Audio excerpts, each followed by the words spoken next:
Bai? Bueno. Vale, hasiko naiz, Bueno, eskerrik asko etortzeagatik. Lehenik eta behin, eskerrik asko eman behar diet hauteskundeetan parte hartu duten guztiei.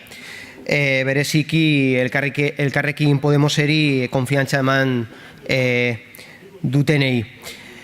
Decir que la primera valoración que hacemos desde Elkarrekin Podemos Ezker Anitza es que nos preocupa el dato de bajada de participación en 8 puntos.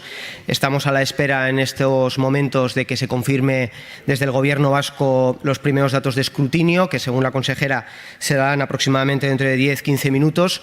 En su momento valoraremos los datos definitivos del resultado de las elecciones.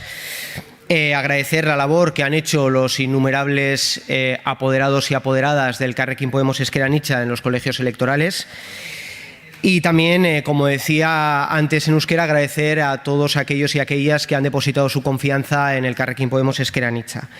Simplemente decir que, sea cual sea el resultado, en el Elkarrekin Podemos Ezker Anitza pueden tener puestas las confianzas que haremos una labor por dignificar las condiciones de vida de todos los trabajadores y trabajadoras de toda la ciudadanía vasca a lo largo del próximo mandato, de la próxima legislatura, y que los objetivos y los planteamientos puestos en marcha en la campaña, anunciados y reflejados en el programa electoral, pelearemos porque se establezcan las mayorías necesarias para que se lleven a cabo.